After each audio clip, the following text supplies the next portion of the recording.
Whether it's a movie night or just midday, Skinny Pop is a salty snack that keeps on giving. Made with just 3 simple ingredients for an irresistibly delicious taste and a large serving size that lasts. Deliciously popped, perfectly salted. Skinny Pop, popular for a reason. Shop Skinny Pop now. I'm Jason Pack. And I'm Alex Hall, and this is Disorder, the podcast where we try to make sense of our mad world.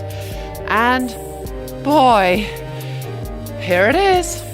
Yes, we're already in peak disorder, Alex, and we have to grapple with the fact that Trump 2.0 is officially here. We're living through it. Obviously, our lives don't feel changed or different yet, but we need to think. What are the tariffs, the oligarchs, the deal-making, the promises to destroy the deep state, the idea of denying people birthright U.S. citizenship, even though it's baked into the Constitution? What does all this actually mean? So here at the Disorder Program, we're going to try to help order the disorder by separating the performative sound and fury, the storm and durung of the Trump 2.0 from its actual meaningful actions. And my hunch is that Trump 2.0 is calculated to make it very difficult for you to know what's a storm in a teapot and what's the real action. That's done on purpose. I want to stay a little bit more positive and point out to listeners at the very, very top that as scary as some of these signature policies seem, I'm not sure Trump can do things that overtly violate the Constitution. For example, taking away the citizenship of someone who was born in the U.S. and already has a passport. In other words, let's only freak out about the things that really can happen. Let's save our freakouts for the important stuff. All right, Jason. So we will try not to freak out in this episode.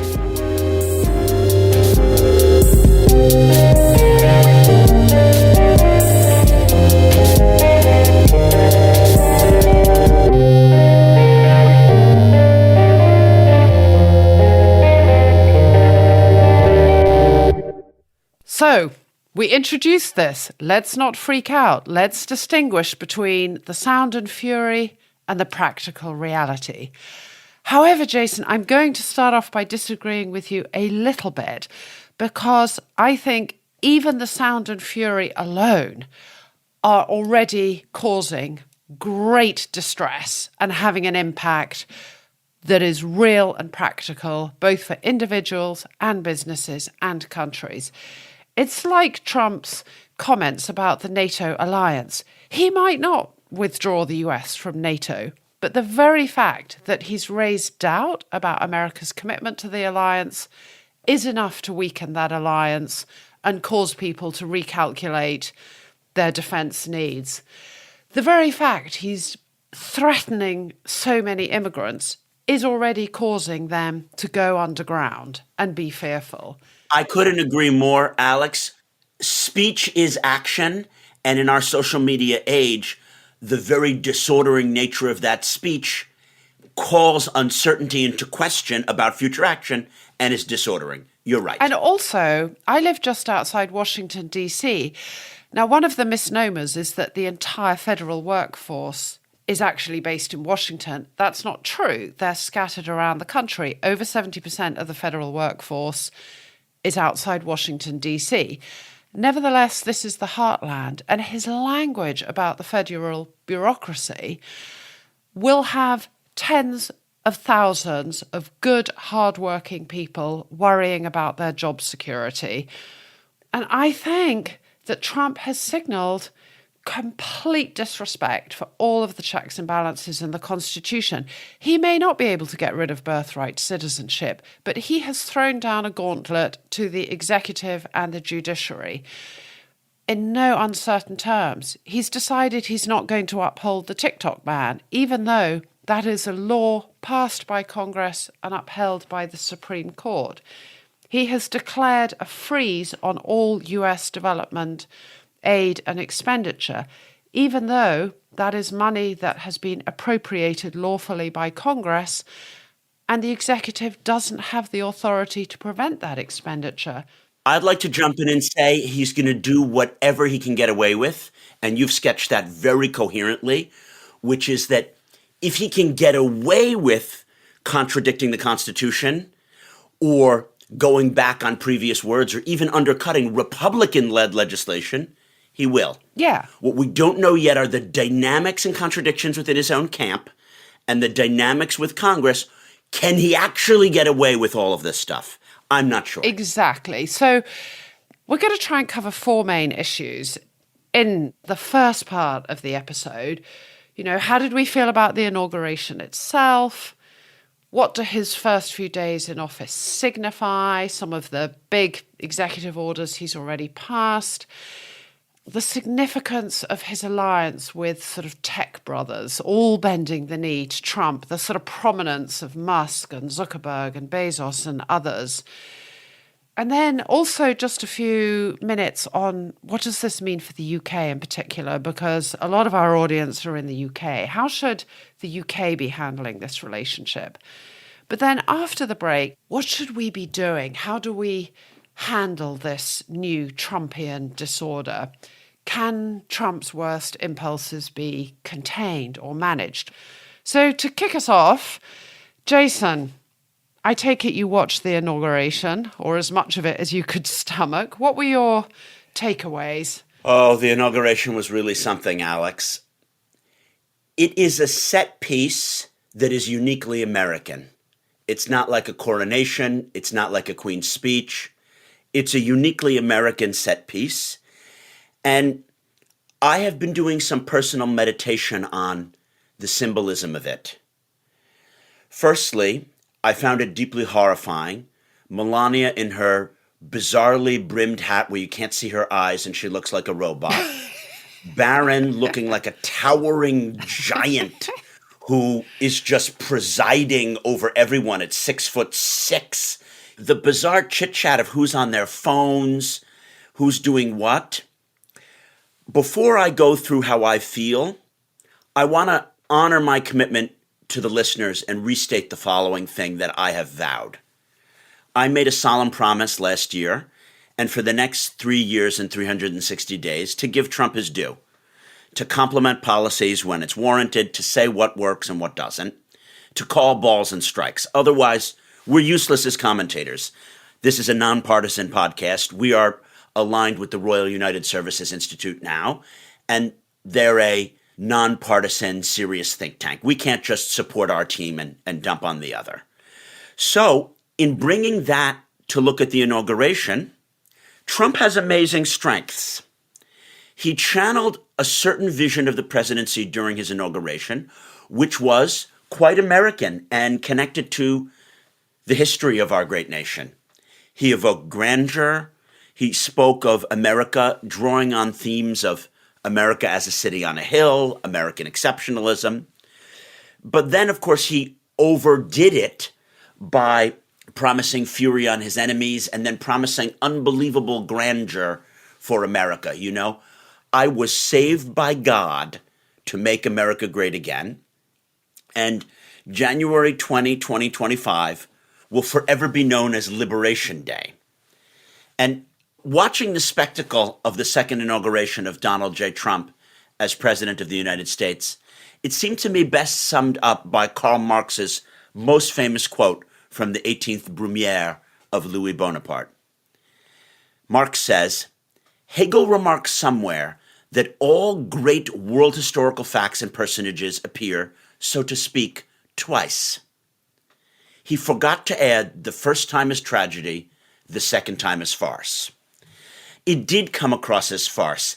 He spoke about his great faith in God, despite all of us knowing he has cheated on every single one of his wives, was convicted of sexual assault, has stolen money from his creditors, and has gone bankrupt to the tune of billions to avoid paying his bills. This made farce of the American project, and that Pence could walk in there and be like, hey, it's great to be here. And it's like, dude. And then it's like, well, we believe in the ceremony, and the American project is about like the will of the people and institutions. And they're just there going through all the things as if this was a regular handoff of power. Yeah, that's a good observation. It was a completely surreal experience because on the one hand, you had everybody else trying to behave in an appropriate manner, shaking hands, Joe Biden greeting President Trump and Melania at the White House and saying, "Welcome home," and sort of going through all the motions of America's wonderful historic transition of power. And then Trump gets up on the stage, and within 90 seconds, he's dropped all pretense. It's American carnage all over again. He doesn't even bother to acknowledge his predecessors. There's no gracious remarks for Biden's service or a nod to Kamala Harris, his worthy opponent, and yes, he injected a few attempts at sort of high, lofty, soaring rhetoric. Those were obviously the bits written by speechwriters. The bits that he wrote were, like every other word, was better than ever before, more votes than ever before, a presidency like never before, blessed by God than never before. Yeah, I mean, just this sort of hyperbole. So it was this sort of a sentence or two where he tried to sound presidential and then clunk. But yeah, you're all bastards and you tried to get me and I beat you and I won more votes in all the 7 swing states as well. So Yabu sucks and you're a load of corrupt suckers. You know, in backgammon, Alex, we have a sliding scale of being a good sport. The best being a good sport is being a very gracious loser and a gentleman, even when the other person might have bad etiquette and gets lucky. Then there's like a gracious winner, you know, to win politely. And then there's people all the way at the deep end who complain about their luck, even when they're winning, and can't win gracefully. You know, you pay them the money, you write the check, and they still behave like bastards. Trump takes being a sore winner to a new extreme. In other words, in all of my experiences, you know, being at tournaments in 20 or 30 countries, I have never met a more sore winner than Donald J. Trump. Absolutely. I thought the setting was fantastic. I actually thought being in the Rotunda was beautiful, all the beautiful artwork and statues and lofty ceilings. But obviously there were some very jarring aspects of having it indoors. And one of the most revealing was that all the MAGA supporters were left out in the cold, literally, because it was freezing cold. And many of them didn't even get tickets to the Capital One Arena. And the people who were inside the room were all the rich guys who bought their tickets and bought their way into Trump world, like the tech bros. So I think that is going to be a fault line. But the other thing about the inauguration, and then I'll stop, is Trump at the official inauguration speech, that was him going through the motions. That was him on his best behavior, and that was pretty bad, but that was him on his best behavior. The real Trump emerged in his second speech and completely in his third speech. So after giving his sort of polite presidential address in the Rotunda, he then went to the overflow room outside the Rotunda and gave a much more raucous speech saying, oh, they wanted me to not mention Kamala. They didn't want me to say this. So I'm going to say it here. We're going to release the J6 hostages. I don't think he realised he was still being filmed. So he walked off the stage and he said, yeah, there were all these other bits I wanted to say in the speech and I wasn't allowed to. So I'm now going to say them here. No, I think it is on purpose. He's done this in debates. He goes into the spin room after the debate and just randomly says this, like, I wasn't going to say this. And he just says it. Exactly. It's all part of the shtick. And then this is the Donald. And then he goes to the Capital One Arena event, which is filled with his adoring MAGA supporters. And then it's really the sort of mask is completely ripped off and he tears into Biden. He makes offensive remarks about Kamala Harris. He lashes into the bureaucracy. We're going to fire all of them. They're all useless. And it was really grotesque. So it was vulgar, it was crass, it was graceless, it was But rude. We've got to give him his due, Alex. I don't want to give him his due, but we're analysts and not partisans, particularly now that it's played out. This has a certain social media appeal. And indeed, this is going to be a presidency, quote unquote, like we've never seen before. And he has mastered something that the Dems, not just Biden, who, he looks like a ghost. Do you know what I mean? The man looks like he's 130 years old when he's up there. Trump understands how to create viral moments, how to be a reality TV president, and how to energize and soundbiteify everything. I don't know why we on the Democratic side didn't draw on our deep deck of soundbiteifiers, maybe the Gavin Newsom style soundbiteifier person, but he's mastered the Instagram Truth Social presidency. And it resonates with some people. But turning to the substance, I don't think we've got time to go through every executive action. Newspapers around the world have covered this. Our listeners will be following this. I'm actually just going to pick out a handful of the ones that stood out for me. On immigration, I think he has a mandate for it. He definitely has a mandate. We'll see how that rolls out. But his tough measures on immigration, that is going to have impact. I do think he has a mandate. There was then a lot of red meat for his base. There are only two genders, an end to diversity, equity, inclusion, drill, baby, drill. The two areas that I think substantively chill me to the bone is one, his release of the J6 hostages. And even the term hostages is so grotesquely offensive. I want to jump in here that given that the real hostages have been very slowly released, and you cannot imagine the terror that some women in their early 20s who were at the music festival have been subjected to in Gaza. The use of that term hostages exactly at this moment when the deal to release some of the actual hostages are going through the works, this is absurd. Yeah, no, it's not absurd. It's offensive. The release of the January 6th insurrectionists, I find absolutely horrific. Not just because it's trying to whitewash what actually happened on January 6th and sort of, sustain the narrative that these were just innocent patriots defending American democracy. The real worry I have, and I've actually just written an article about this, is by releasing these violent criminals, he has created a cadre of really loyal criminal foot soldiers. And the nearest parallel I can think of is with the so-called Titushki, who were hired thugs that came out on the streets of Ukraine in 2013 and were sort of planted amongst the pro-democracy activists to try and sort of agitate and create provocations and stir up violence as an excuse to clamp down on the protests. And the reason the thought is in my mind is because the Titushki are the balaclava-clad, jack-booted thugs who have been on the streets of Tbilisi, seizing the peaceful demonstrators off the streets in Tbilisi and beating them up.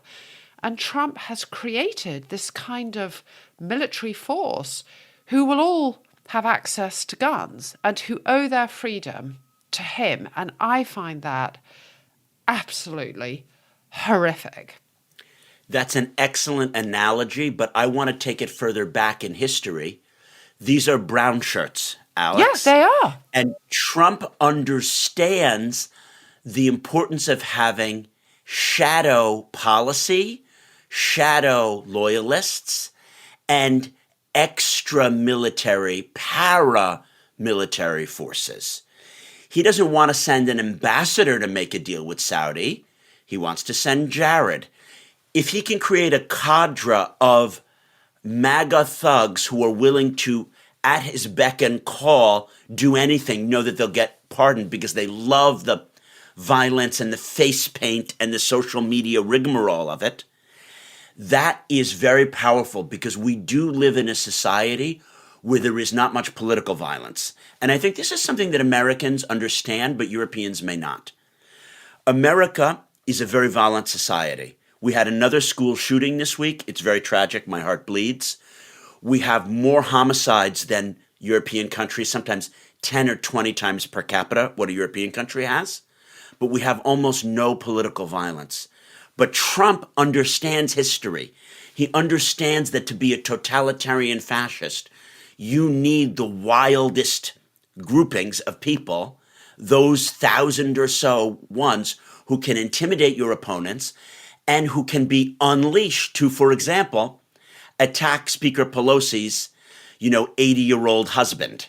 We had Miles Taylor on the pod, the author of the famous anonymous article in the New York Times. He's had to flee and have alternative identities because he's genuinely afraid that Trump loyalists will be sicked on him and he will incur bodily harm. Exactly. So he will use these people to bully and intimidate. I mentioned there were two things that I found particularly chilling. So one is the release of these January 6 prisoners, the sort of the blanket pardon, including even ringleaders, leaders of the Oath Keepers and the Proud Boys. But then the other issue is the signals of his intention to go after his political enemies. So under the radar, he lifted the security detail off John Bolton, his former national security advisor. He fired Brian Hook, who was his Iran expert in his first administration and who everyone thought was going to lead his transition in the State Department. But they've obviously had a fallout. He's sacked Jose Andres, the head of the World Food Kitchen, and it's clear he would like to have gone after Fauci and Liz Cheney and Mark Milley, who Biden pardoned on his last day in office. And he passed an executive order asking people in the Department of Justice to review all the investigations into Trump and the processes that led to there. He said these were illegal criminal acts and they are to be investigated. So he is intent on retribution. And the one name that I did not see Biden pardoned all the members of his own family. I'd love to get your reactions to that. But I did not see Jack Smith, the special counsel, on the list of Biden's pardons. And I mean, he must be terrified for his well-being. But what do you think about Biden pardoning all the members of his own family? I'm going to take that question by way of the enemies list. Trump has an enemies list, and it's even worse if you're a Republican. In other words, that's why I mentioned Miles Taylor. It's the Miles Taylor and Anthony Scaramucci's who are going to be driving up my property prices in Hampstead. And John Bolton. They are coming to burrow underneath the hills of Hampstead and to join me because they know that if you were a right-wing Republican who was willing to work with Trump and then you stood up for the institution or said, I'm sorry, big boss, but this policy doesn't work or this violates the Constitution, boss. I'm with you this far, but not further.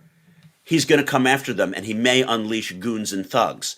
The idea that Bolton, arguably the most right-wing national security advisor in the history of the United States, an interventionist nutcase, the idea that he would be attacked from the right shows you the extent to which we're in trouble, and that lifting the security detail might be a deliberate way to sick goons on him.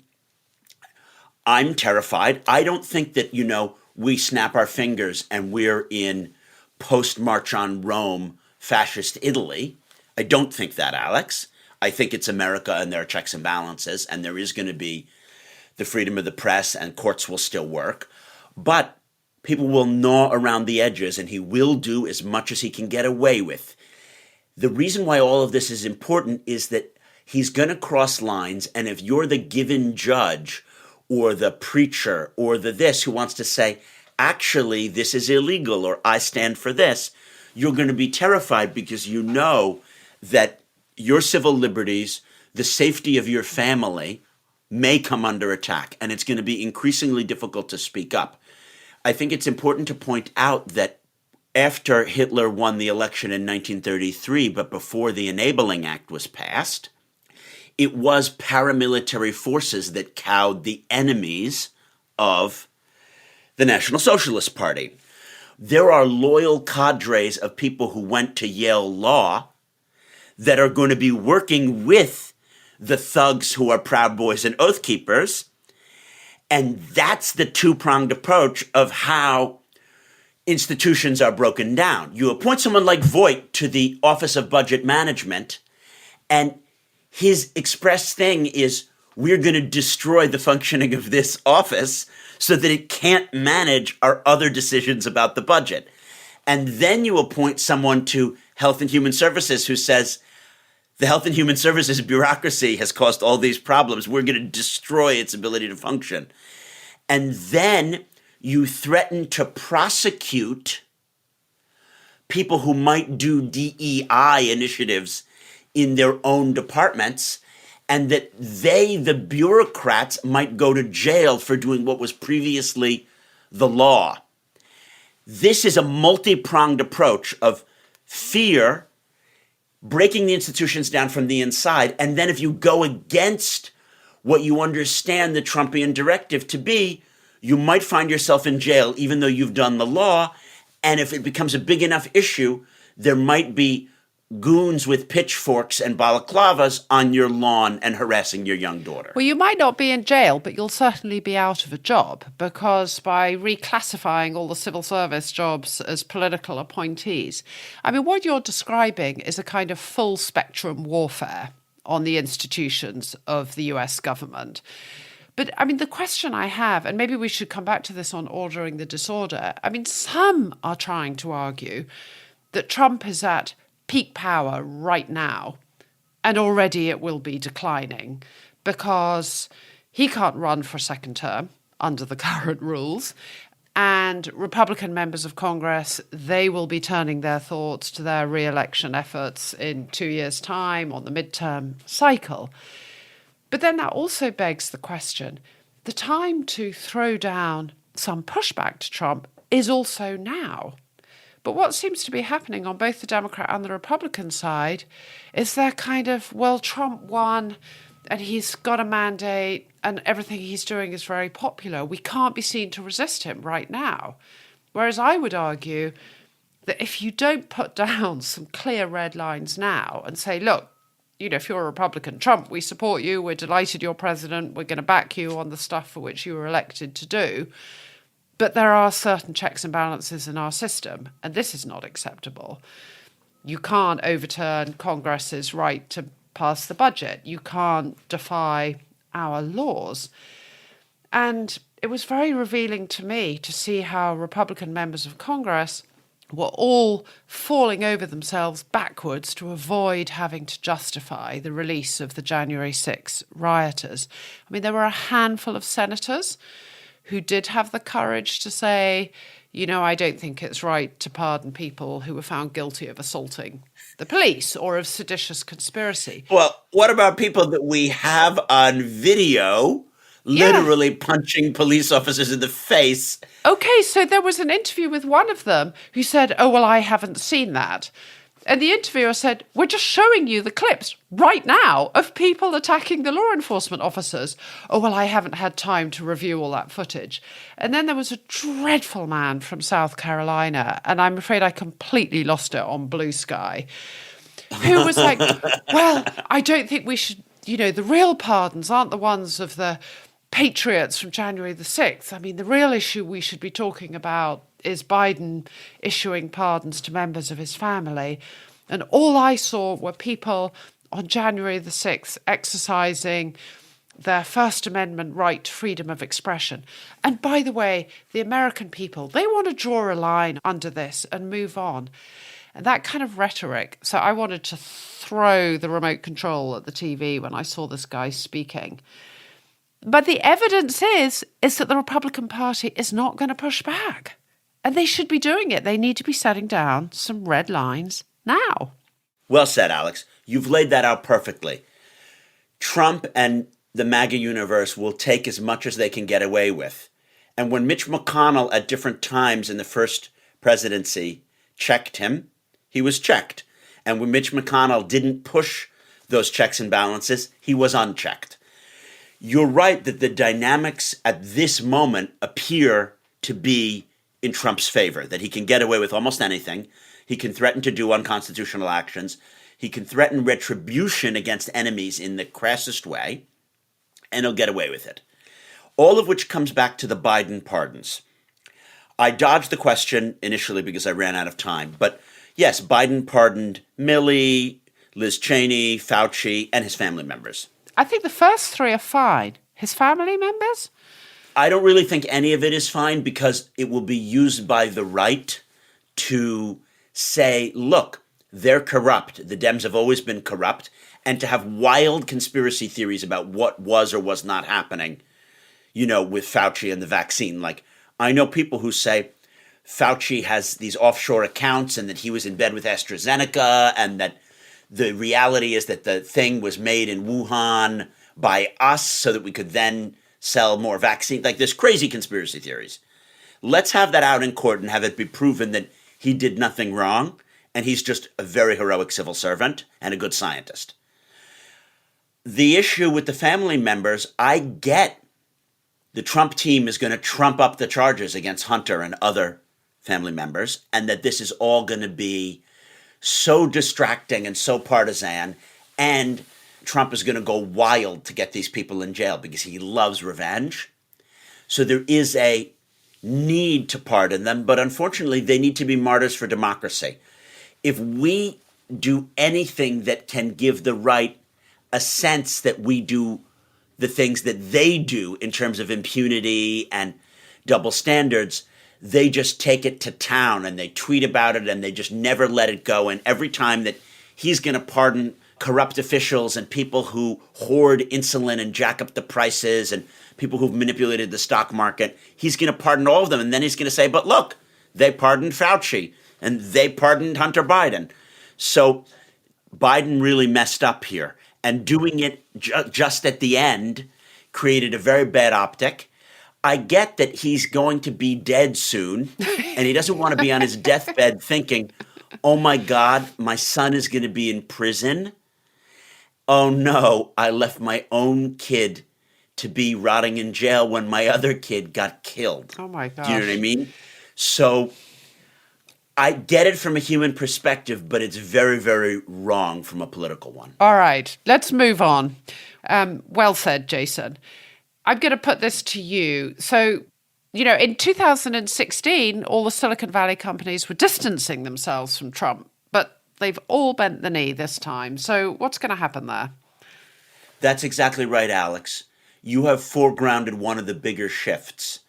The tech and crypto bro shift from a solidly California liberal constituency to a right-wing, don't regulate us no matter what constituency is one of the things that swung the 2024 election.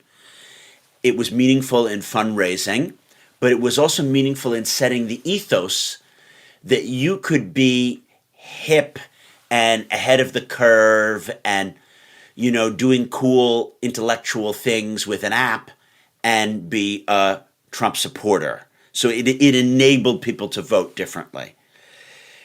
Now, there are many different ways of looking at crypto and AI. I see the former industry, Bitcoin, as mostly parasitical on the body politic, although maybe having some transactional smoothing effects. And I see the latter industry as one which just could be very dangerous to the body politic if unregulated. The way in which Bitcoin is parasitical is just that it's zero sum. Money that's invested in Bitcoin isn't invested in a stock, isn't used to buy a house, isn't used to buy gold. Gold is also zero sum. But buying the house could get contractors employed, and then those contractors buy food, and then they buy a car. And, it has a money multiplier effect that Bitcoin doesn't. It pulls money out of the system.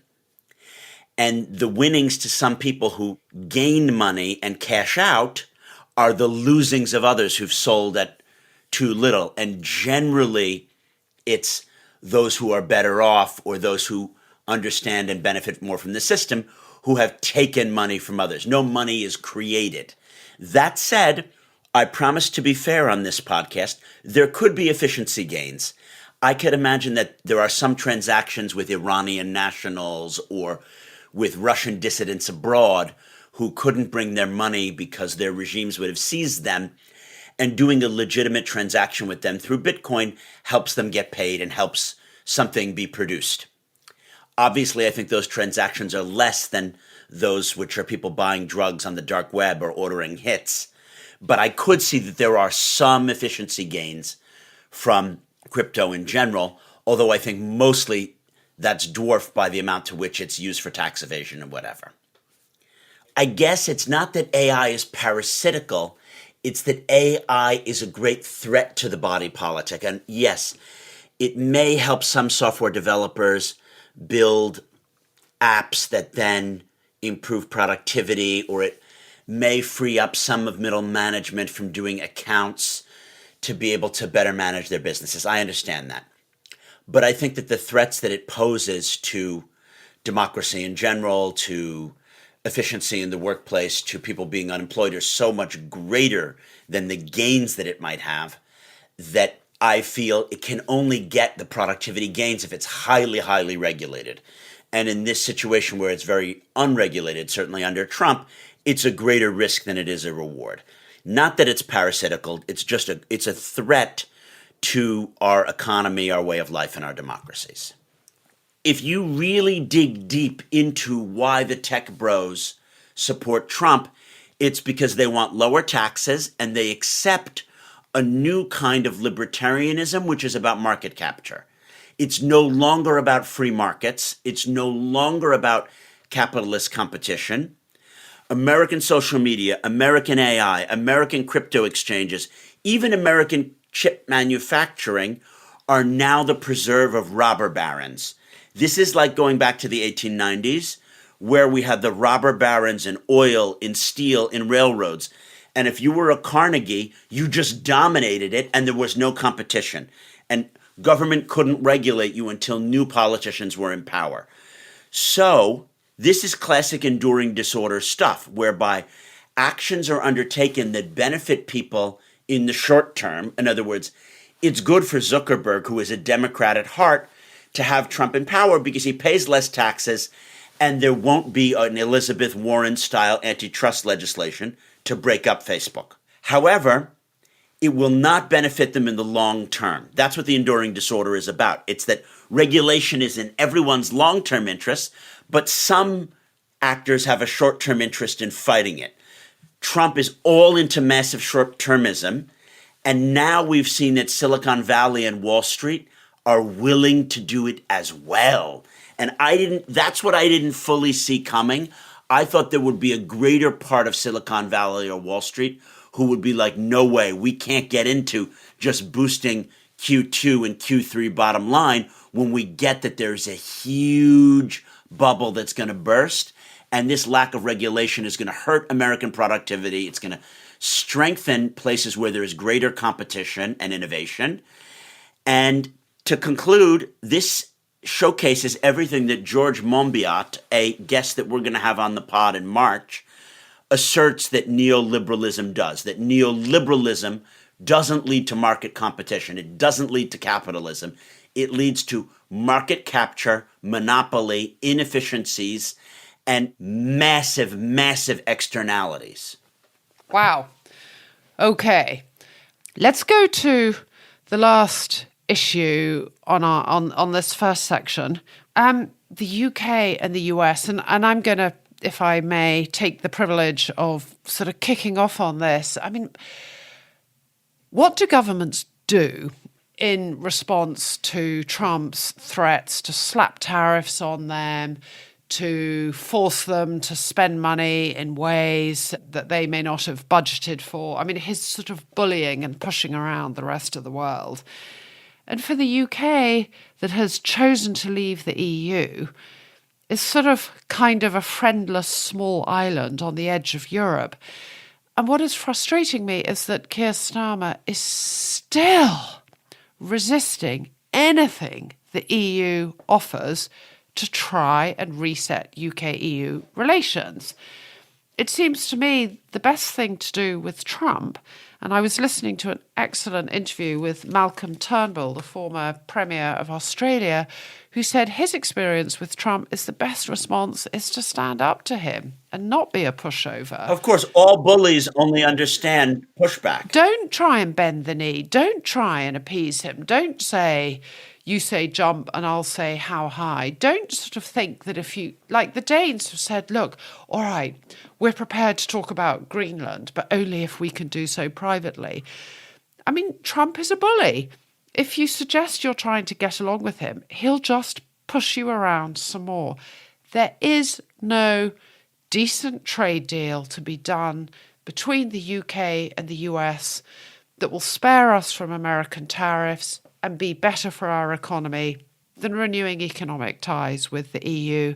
And yet, this very morning, on the day we're recording this, I read that the British government is still ruling out any effort, for example, to join a pan-European customs union. They're still playing tough on a youth mobility scheme.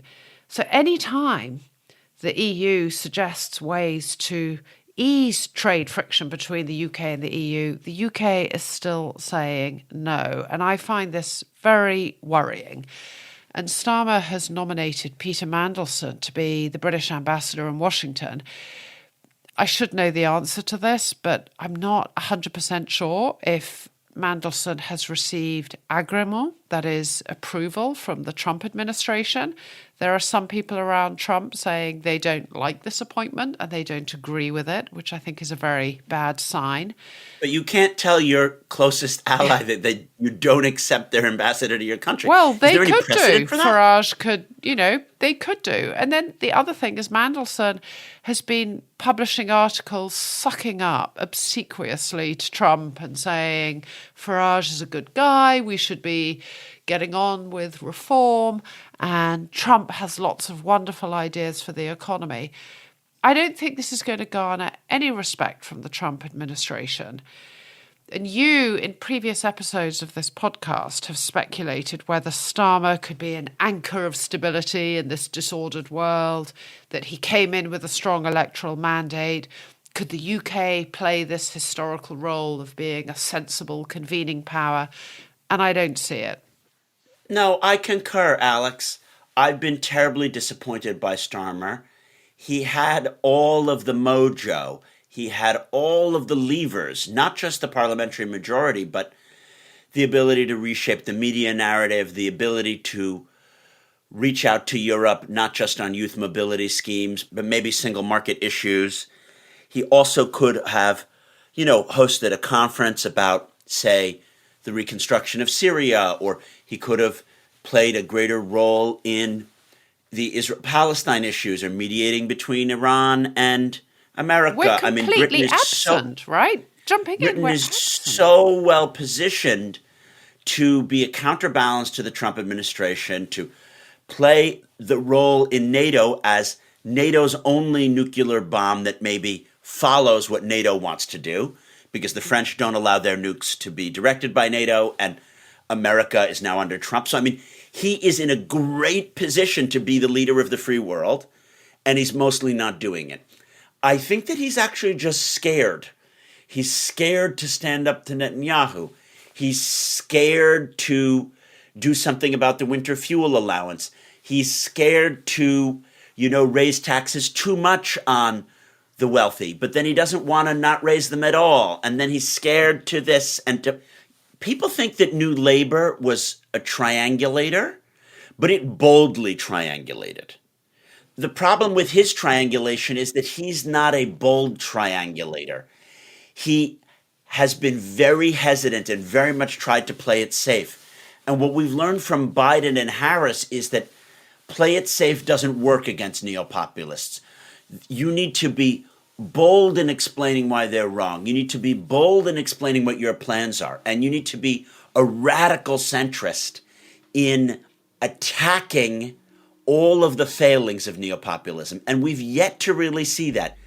So given that there is no radical anti-populist centrist, and Trudeau and Macron and now even Starmer appear to be falling flat, what do? How can these centrist forces order the disorderly world of Trump 2.0? Find out with us after the break.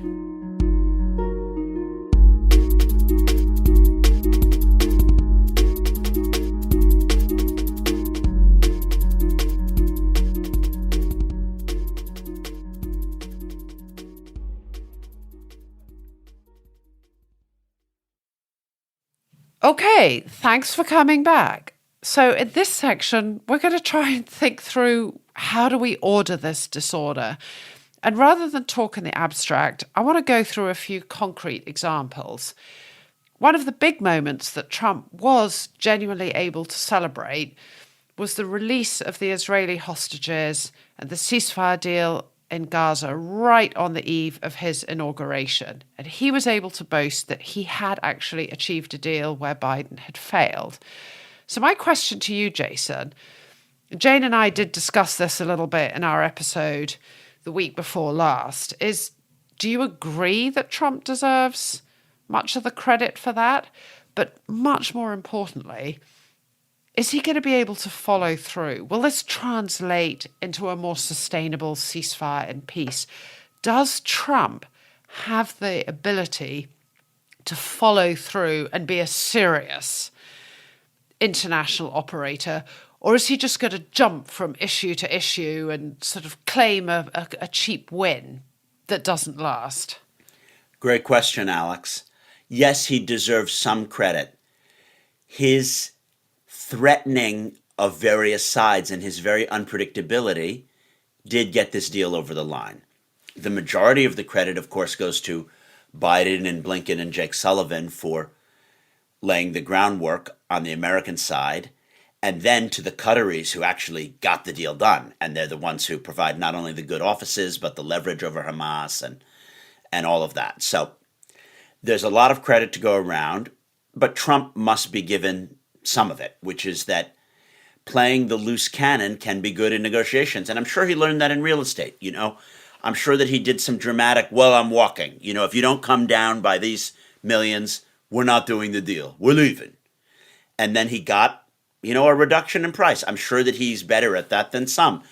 I don't think this hostage release deal is, a major change to anything in the Middle East. It's just a major media coup. There have been tactical victories for Israel, but strategic failures. It's like I've said a million times. The Israelis had lost the war by October 7th, 2023. As soon as Hamas had gotten in and shown that Israel was not invincible and kidnapped and tortured its civilians, Hamas won. It's very clear to me that Hamas is the winner now. They're busy parading through the streets of Gaza. They're not defeated. They're, now going back to sending out their traffic cops and flying their flags and having rallies. And Hamas has reemerged from their layers, and they're not defeated because you can't defeat an idea. And Hamas has the ability to govern Gaza, just like it did on October 5th, 2023. So, great. All of the Israeli establishment's tactical genius did not make up for Bibi's strategic failures. He had no vision of who he wants to rule Lebanon. He has no vision of how to work with the Qataris, Saudis, and Egyptians to govern Gaza.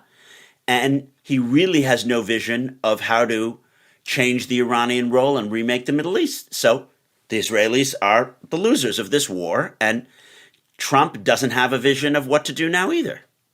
The Israelis are losers strategically. The Palestinians are losers in so much hard grief and loss. I mean, the devastation in Gaza. True, the Palestinian people have lost, but not Hamas. But the other issue is it's quite clear that the price of Gaza is the West Bank. Trump has lifted sanctions against Israeli settlers guilty of violence against Palestinians. And in the last days, we've seen an uptick in violence by Israeli settlers against Palestinians. And so the tragedy continues. I mean, I just am so devastated, and I shouldn't have been surprised. Nothing has changed. And it's just a massive loss of life. and a tragedy for the Israeli hostages and their families, and a tragedy for the Palestinian people. And Bibi will continue his tactical maneuverings to stay on in power and appease his right-wing coalition partners. And Hamas are back on the streets, intent on not giving up power in Gaza. So that partly presupposes my next question.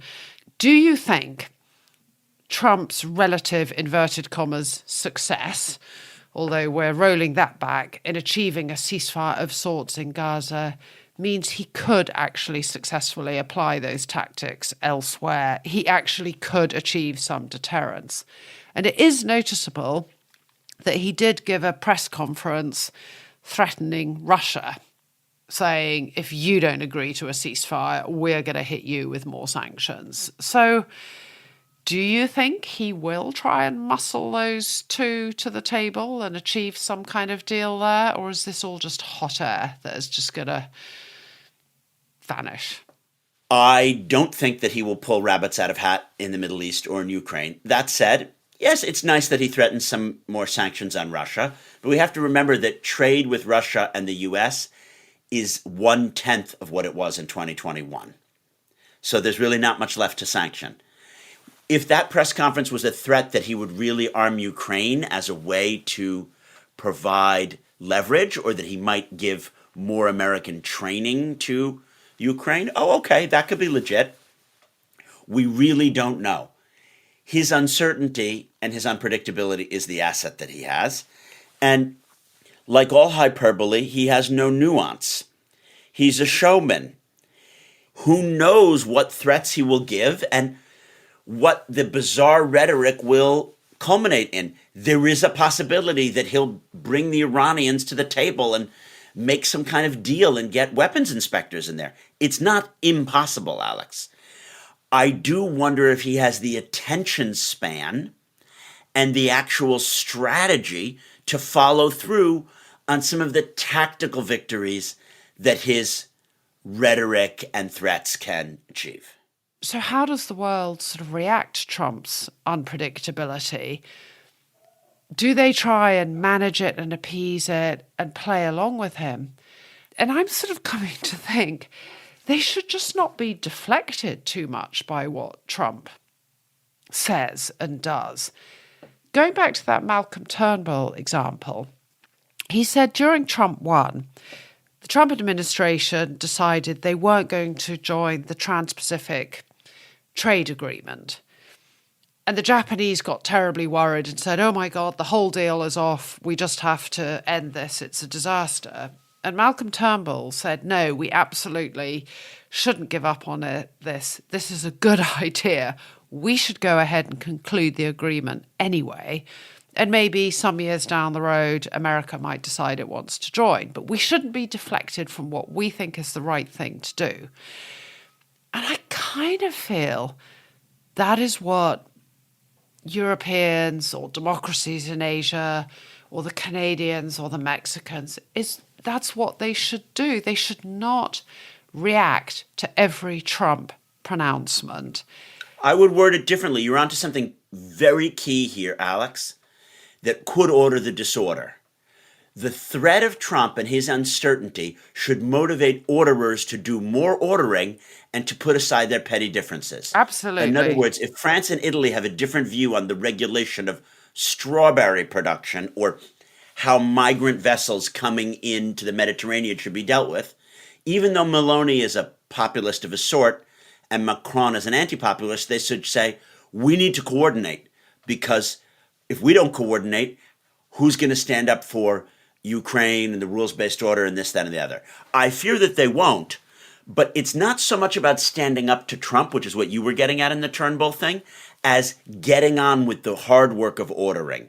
When the barbarians are at the gates, anyone who is civilized should say, you know what? We get that you put the fish fork here and the appetizer fork there, but we can all agree we eat with forks and knives and we sit rather than shoving Big Macs into our face. So why don't we have dinner together? And I'll allow you the compromise of putting the pudding spoon in this position. Do you know what I mean? The civilized world needs to agree on what the rules of civilized diplomatic conduct are, and then sort problems, not get bogged down in details. I haven't seen it, but it could happen. You're right. It's not sort of going against Trump. It's more just not being deflected and not all seeing him as the sun around which we all have to revolve. We should keep our eye on the long-term prize. We should not be deflected. We should maintain our values. We should continue to work with like-minded partners and not just all throw our hands in the air. So it's a question of sort of not being deflected and continuing to abide by our own values and principles. And actually trying to make a coalition of orderers. To go back to the Starmer point, he still can order the disorder. Starmer could say, given this statement from Trump, I now consider it important to have a European treaty or conference on a given thing. And this isn't an EU conference because Switzerland, Norway, and the UK are going to participate. And we're signing this thing and we're making a reserve fund of so-and-so many billion euros, and we're doing this, that, and the other. It's all there for the taking. Orderers have got to order. They have to not cower in front of the great disorderer-in-chief and show impotence. Absolutely. Europe can get its ordering on. And then there's sort of the final thought, which is ultimately, I don't think the containing and the managing, however, is going to come from the rest of the world. It's not going to come from outside America. Ultimately, I think what's going to happen is there's going to have to be some pushback and some spine from within the Republican Party. So, Jason, you're the original American here. Do you think the system will hold? Will there be that Mike Pence moment where he says, I'm going to go ahead and certify Joe Biden's election? Will the system hold? Are there just enough checks and balances? This is the $64,000 question. This is what everything is about. Can Trumpism and MAGAism be contained or managed, or might it collapse under its own contradictions, or will it be unbridled and consume our democracy, our institutions, and our checks and balances? I don't think anyone knows. However, I do think on the most disruptive impulses of Trump, the real elites, the party establishment, and the billionaires are going to rein him in. The craziest of his policies, though, can't be defeated only by the institutions and people who are going to check and balance him. They have to be defeated by people who can win his heart and mind. And those are going to be, in my supposition, his family members, major donors, and I'll put Elon in that category, and then Susan Wiles and loyalists. Outside of those kind of three groups, I don't think that he can be contained. But it's relevant to note that he didn't impose tariffs on day one as he promised. He didn't stop the war in 24 hours in Ukraine as he promised. Core dynamics in global affairs have not yet changed. So maybe, my dear mega orderers, there are going to be some symbolic showpieces, and the crazier and more wild things of Trump world are going to stay rhetorical and they're going to be tamped down, or the contradictions within Trump world will prevent the craziest, most disordering elements from being implemented. I love that final contribution, Jason. I think that's an excellent note on which to end this episode. It's definitely enough from me. Wow, that's more than enough from you and me, Alex. But the listeners, it's not enough from them. We need to hear from them. Please write us at disordershow@gmail.com if you'd like us to answer your questions. If you too want to help order the disorder, tap follow right now and you'll be notified when every episode launches. And you can also read more about today's topic by subscribing to our Substack. And I also want to mention that there's going to be the first ever live event of this podcast with Jason Pack and Arthur Snell appearing with our new partners, Rusi, at their headquarters on Whitehall in London on the 11th of March. And if you'd like to come along to that, then please become a paid member of Substack or join Rusi. The links are in the show notes. As always, our producer is the one, the only, the George McDonough, and our executive producer is Neil Fern. Thanks for listening, and I hope you have an orderly week.